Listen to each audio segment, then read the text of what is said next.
આપ સર્વોને હેતપૂર્વક જય શ્રી સ્વામિનારાયણ।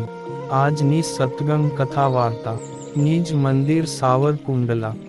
આજની સત્સંગ કથા વાર્તામાં આપને શ્રી સત્સંગી જીવનની કથા સાંભળશું। અધ્યાય 23। સુરત મુનિ કહે છે કે, હે રાજન, ભગવાનના પ્રાગટ્યથી અસુરોને એકાએક અનેક પ્રકારના અપશુકનો થવા લાગ્યા।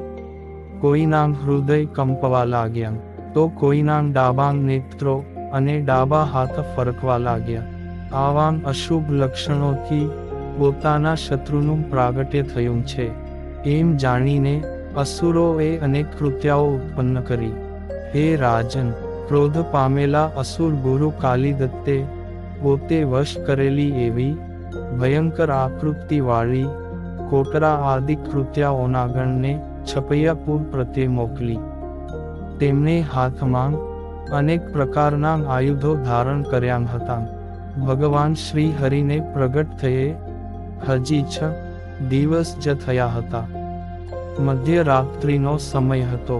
સર્વે મનુષ્યો ગાઢ નિદ્રામાં સૂતા હતા। તેવા સમયે ધર્મદેવના ભવનમાં નૈઋત્ય ખૂણામાં આવેલા સૂતિકા ગૃહમાં કૃત્યાઓએ પ્રવેશ કર્યો। અનેક પ્રકારના ચિત્ર વિચિત્ર વિકરાળ શરીરોને ધારણ કરનાર કૃત્યાઓ સૂતિકા ગૃહમાં શયન કરી રહેલી કેટલીક વૃદ્ધ વિપ્ર સ્ત્રીઓને જોવા લાગી। શ્રી હરિના મુખ કમળ સામે એકાગ્ર દ્રષ્ટિથી જોઈ રહેલા ભક્તિ દેવી તરફ જોવા લાગી। હે રાજન, ગણપતિજીનું પૂજન કરવા પૂર્વક શિવા, સંભૂતિ, પ્રીતિ, સન્નિધિ, અનસૂયા અને ક્ષમા આ 6 કૃત્તિકાઓ તથા કાર્તિકેય, વિષ્ણુ વગેરે મુખ્ય બાલ રક્ષક અંગ દેવતાઓની પૂજા સાથે મહાષષ્ઠી નામના વૈષ્ણવી દેવીનું વિધિપૂર્વક પૂજન કરીને ભક્તિ દેવી જાગરણ કરી રહ્યા હતા। તે સમયે ભયાનક મુખવાળી કોટરા નામની કૃત્યાએ ભક્તિ દેવીના ખોળામાં રમતા બાલ શ્રી હરિને જોયા। તે કોટરાએ આંતરડાની માળા ધારણ કરી હતી, શરીરે દિગંબર હતી, હાથમાં લોહીથી ખરડાયેલ ખોપરી અને ત્રિશૂલ ધારણ કર્યા હતા। કેશ વિખરાયેલા હતા, કાજલ જેવી કાળી હતી, નેત્રો લાલધૂમ હતા, દાઢો લાંબી અને ઉગ્ર હતી। પ્રજ્વલિત અગ્નિ સમાન તેજસ્વી શ્રી હરિને ઉપાડી જવા તે કોટરા ભક્તિ દેવીની સમીપે આવી। ભક્તિ દેવીને કહેવા લાગી કે, મૂઢ, હું બાળકોને પીડા કરનાર બાળ ગ્રહોની અધિપતિ છું। આ બાળકનું હું હમણાં જ ભક્ષણ કરું છું। મારી દાઢમાં પ્રવેશવા જઈ રહેલા આ તારા પુત્રનું રક્ષણ કરનારા તારા ઈષ્ટદેવનું સ્મરણ કરવું હોય તો સ્મરણ કરી લે। હે રાજન, આ પ્રમાણે કહીને પહોળા મુખવાળી અને તીખી જીભવાળી દુષ્ટ કોટરાએ ભક્તિ દેવીના ખોળામાંથી બાળ શ્રી હરિને કંઠ ઝાલીને પકડ્યા। તે સમયે કુરૂપ અને પહોળા મુખવાળી અનેક કૃત્યાઓ મળીને આ બાળકને છેદી નાખો, એને મારી સમીપે લાવો, એને મારી નાખો, આ પ્રમાણે ઊંચેથી રાડો પાડતી શ્રી હરિને ઉપાડી અદૃશ્ય થઈ ગઈ। કોટરાદિક કૃત્યાઓ બાળક શ્રી હરિને કંઠથી પકડીને લઈ ગઈ ત્યારે ભક્તિ માતા કરુણ રુદન કરવા લાગ્યા। નારાયણનું સ્મરણ કરતા કરતા ધર્મદેવ એકદમ ત્યાં આવ્યા। તે સમયે ગાઢ સ્નેહથી હે પુત્ર, હે પુત્ર એ પ્રમાણે આક્રંદ કરતા માતા ભક્તિ રડવા લાગ્યા ને મૂછીર થઈને ઢળી પડ્યા। પુત્રને નહીં જોતાં ધર્મદેવ પણ મૂછીર થયા। ઘરમાં રહેલા સ્ત્રી પુરુષો શોકાતુર થઈને રુદન કરવા લાગ્યા। ભક્તિ અને ધર્મ શ્રી હરિના વિયોગથી મૂર્છા પામ્યા છે એવું જાણીને પૂર્વે અનેક પ્રકારના ઉપચારોથી આરાધના કરાયેલા હનુમાનજી તત્કાળ ત્યાં આવ્યા અને તેમને મૂર્છા માંગથી જગાડવા લાગ્યા। હે દેવી, માં ભક્તિ, તમે શા માટે મૂર્છિત થયા છો? તમે જાગો। હે હરિપ્રસાદજી, તમે પણ જાગો, કોઈ પોતાને આહ્વાન કરી રહ્યું છે. તેવા શબ્દો સાંભળીને ધર્મભક્તિ મૂર્છામાંથી જાગ્યા. આંખોમાં અશ્રુઓ વહી રહ્યા હતા. આ રીતે એકદમ વ્યાકુળ થયેલા તે બંને ઊભા થયા. એ જ સમયે દિવ્ય શરીરધારી કપિશ્રેષ્ઠ હનુમાનજીના દર્શન થયા. તેમના શરીર ઉપર તેલે સહિત સિંદૂરનો લેપ કરેલો હતો. કંઠમાં આંકડાના પુષ્પની માળા ધારણ કરી હતી. તેમનું શરીર અતિ દર્શનીય અને રમણીય હતું. તમે શા માટે આટલો બધો ખેદ અને રુદન કરી રહ્યા છો? આ પ્રમાણે હનુમાનજીએ પૂછ્યું ત્યારે તેમના આવા મધુર વચનો સાંભળીને ભક્તિ માતા કહેવા લાગ્યા કે, હે કપિબાળ, મને સુખ ઉપજાવે એવા મીઠા મધુર વચનો બોલનારા પવિત્ર મૂર્તિ આપ કોણ છો? તે કહો. અને કવિત તપશ્ચર્યાના અંતે પ્રાપ્ત થયેલા મારા પુત્રને હમણાં જ કૃત્યાઓ ઉપાડી ગઈ છે. તે માટે હું વિપત્તિના સાગરમાં ડૂબીને રુદન કરું છું. આ પ્રમાણે હનુમાનજીના દર્શનથી ધીરજ પામેલા ભક્તિ માતાના વચન સાંભળીને તેમના પ્રત્યે હનુમાનજી કહેવા લાગ્યા કે, હે માતા ભક્તિ, હું રામચંદ્ર ભગવાનનો દાસ છું. મારું નામ હનુમાન છે. તમે મારા અનન્ય ભક્ત છો. તમને દુઃખ પડ્યું એ જાણીને એને દૂર કરવા માટે હું તમારી સમીપે આવ્યો છું. હે ભક્તિ દેવી, આ પૃથ્વી ઉપર તમારા પુત્રને બાલગ્રહ કૃત્યાઓ કે તેના વૈરી અસુરો કે હિંસક સિંહ, વાઘ આદિક પ્રાણીઓ પણ મારવા સમર્થ નથી. કારણ કે તમારા પુત્રથી તો સમસ્ત વિશ્વને ભય ઉપજાવનારા કાળ પણ થરથર કંપે છે. હનુમાનજીએ આ પ્રમાણે ભક્તિ માતાને આશ્વાસન આપ્યું. ત્યાર પછી પોતે સ્વેચ્છાથી મનુષ્ય શરીર ધારણ કર્યું અને પોતાના ભક્તજનોના ચિત્તને હરણ કરનારા છે એવા બાલમૂર્તિ ભગવાન શ્રી હરિને કૃત્યાઓ થકી મુક્ત કરવા માટે તત્કાળ ત્યાંથી નીકળ્યા. આ બાજુ કૃત્યાઓ બાલ શ્રી હરિને આકાશ માર્ગે ઉપાડીને ગામ બહાર આવીને મનમાં શ્રી હરિને ખાઈ જવાની ઈચ્છા ધરાવતી હતી.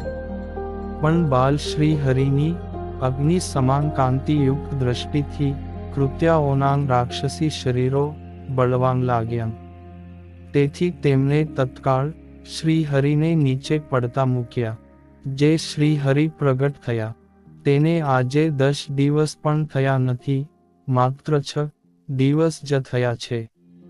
એ સમય પિશાચની કૃત્યાઓએ શ્રી હરિને નીચે ધરતી ઉપર ફેંક્યા ત્યારે શ્રી હરિ જાણે કાંઈ જ ન થયું હોય તેમ પૃથ્વી ઉપર શયન કરવા લાગ્યા. તે સમયે શીતળ કિરણોવાળા ચંદ્રદેવ પોતાના અમી કિરણોથી શ્રી હરિનું સેવન કરવા લાગ્યા. આ બાજુ આકાશમાંથી શ્રી હરિને નીચે પડતા મૂક્યા પછી પણ કોટરા આદિક કૃત્યાઓ હાથમાં ધારણ કરેલા ત્રિશુલો ઉગામીને વિકરાળ દ્રષ્ટિથી બાળ શ્રી હરિને જોતી જોતી પોતાના ભયંકર લાંબા લાંબા તીક્ષ્ણ દાંતોથી અધરોષ્ઠને દબાવતી શ્રી હરિને મારવાના આશયે આકાશમાં આમ તેમ ઘૂમવા લાગી. ત્યાં તો તે કૃત્યાઓને પ્રલય કાળના અગ્નિ સમાન મહાભયંકર બાલ શ્રી હરિને જોયા અને આકાશ માર્ગે રહેલી તે કૃત્યાઓ આકુળ વ્યાકુળ થઈને બળવા લાગી. ભયથી શરીર અતિશય કંપવા લાગ્યા અને શ્રી હરિની સામે જોવા પણ સમર્થ ન થઈ. ત્યાર પછી થરથર કંપતા તેમના હાથમાંથી ત્રિશુલો નીચે પડી ગયા અને શરીરે પરસેવો છૂટી ગયો. અમે ફરીને આ છપૈયાપુરમાં ક્યારે આવશું નહીં, એમ બોલતી બોલતી અને પિશાચ જાતિના ચીં ચીંચી એવા શબ્દોની ચીચિયારી કરતી કરતી પોતાના સમૂહ સાથે કોટરા ત્યાંથી ભાગવા લાગી. આ બાજુ ધર્મદેવના ભવન માંગથી હનુમાનજી ધનુષ્ય માંગથી છૂટેલા તીરની જેમ તત્કાળ ત્યાં આવ્યા. તેનું મુખ પહોળું, તીક્ષ્ણ દાંત, ભયંકર શરીર અને ભયાનક વજ્રપાત જેવો કિલકિલાટ કરતા હનુમાનજીએ ભાગવા માટે આમતેમ દોડાદોડ કરતી કૃત્યાઓને પૂંછડું લાંબું કરીને ઘાસના પૂળાની જેમ બાંધી. પોતાના પ્રાણથી પણ પ્યારા બાલ શ્રી હરિને પીડા આપતી હોવાથી હનુમાનજીને અત્યંત ક્રોધ ઉત્પન્ન થયો. તેથી પગની લાતોથી પ્રહાર કરવા લાગ્યા. હનુમાનજીના પ્રહારથી મૃતપ્રાય થઈ ગયેલી કૃત્યાઓ અત્યંત દુઃખી થઈ ગઈ અને કંઠે પ્રાણ આવી ગયા, પરંતુ પ્રારબ્ધ કર્મ વશે તેઓના જીવ બચ્યા. ત્યાર પછી કૃત્યાઓના ગણને દૂર ફેંકીને હનુમાનજીએ સૌમ્ય મનોહર શરીર ધારણ કરીને તત્કાળ પ્રેમથી શ્રી હરિને બે હાથે તેડી લીધા. ત્યાર પછી મંદ હાસ્ય કરતા બાલ પ્રભુ શ્રી હરિના હનુમાનજીએ નિરખીને દર્શન કર્યા અને હળવેકથી ઉપાડીને ધીરેથી લાવીને ભક્તિ માતાને અર્પણ કર્યા. મૃત્યુના મુખ માંગથી પાછા આવેલા પુત્રને પ્રાપ્ત કરીને ભક્તિ માતા હનુમાનજીને કહેવા લાગ્યા કે, હે દેવ, તમે મારા પુત્રને મૃત્યુના મુખ માંગથી ઉગાર્યો છે. તમે મારા જીવનદાતા છો. શ્રી રામના અનુજ લક્ષ્મણજીને જીવન આપનારા તમારે માટે આ કાર્ય અઘરું નથી એમ હું જાણું છું. ખુલતો કૌંસ. ભગવાનની માતા ભક્તિ દેવીના વચનો સાંભળીને બધું જ જાણનારા અંજની પુત્ર હનુમાનજી કહેવા લાગ્યા કે, હે માતા, આ તમારો બાળક છે, તે દિવ્ય છે, પણ પ્રાકૃત નથી. આ મારું વચન તમે સત્ય જાણો. આ અદ્ભુત બાળક પોષ્ય વર્ગે સહિત તમારું પોષણ કરશે અને પોતાના શરણે આવેલા જીવાત્માઓનું પણ સંસારના દુઃખ થકી રક્ષણ કરશે. તમે આ બાળકનું જતન કરજો. આ બાળકને વિશે જ તમે સૌથી અધિક સ્નેહ રાખજો. આ પ્રમાણે ભક્તિ દેવીને કહીને હનુમાનજી બાળ શ્રી હરિના રમણીય મુખ કમળના દર્શન કરવા લાગ્યા. મનોહર બાલ મૂર્તિ શ્રી હરિ પણ મંદ હાસ્ય કરવા લાગ્યા. મનુષ્ય લીલાનો વિસ્તાર કરવા ઈચ્છતા બાલ મૂર્તિ શ્રી હરિની ઈચ્છાથી ભગવાનનો સંકલ્પ સમજીને હનુમાનજી ત્યાંથી અંતર્ધાન થયા.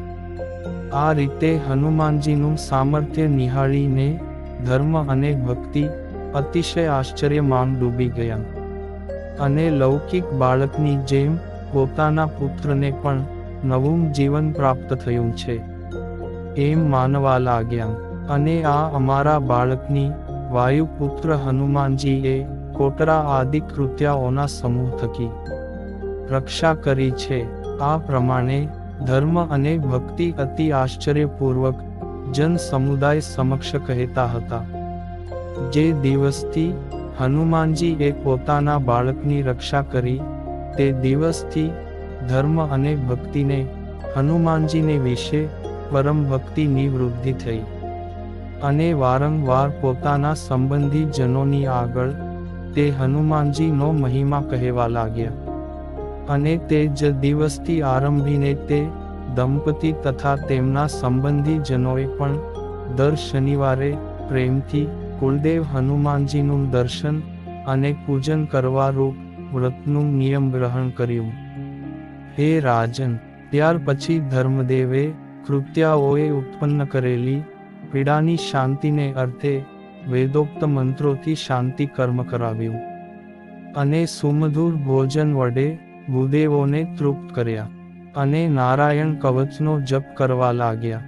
આ રીતે ભગવાનના બાળ ચરિત્રોની કથા સંભળાવતા સુવ્રત મુનિ પ્રતાપસિંહ રાજાને કહે છે કે, હે રાજન, આ લોકમાં ભગવાનનું આ બાળ ચરિત્ર કહેનાર અને સાંભળનારના સમસ્ત પાપના સમૂહો નાશ પામે છે અને તમે શ્રદ્ધાવાન હોવાથી સર્વ જીવ પ્રાણી માત્રના અધિપતિ ભગવાન શ્રી હરિના બાલ ચરિત્રોની કથા મેં તમને પ્રેમથી સંભળાવી છે. તમે પણ પરમ આદર થકી આ કથાને તમારા અંતરમાં ધારણ કરો. ઇતિ શ્રીમદ સત્સંગી જીવને નારાયણ ચરિત્રે ધર્મશાસ્ત્રે પ્રથમ પ્રકરણે હનુમાનજીએ કરેલી બાલ શ્રી હરિની રક્ષાના નિરૂપણ નામે 23મો અધ્યાય સંપૂર્ણ. અને હવે પછીની કથા વાર્તા આપને આગળના ભાગમાં સાંભળશું. અત્યારે આપ સર્વોને ભાવથી જય શ્રી સ્વામિનારાયણ.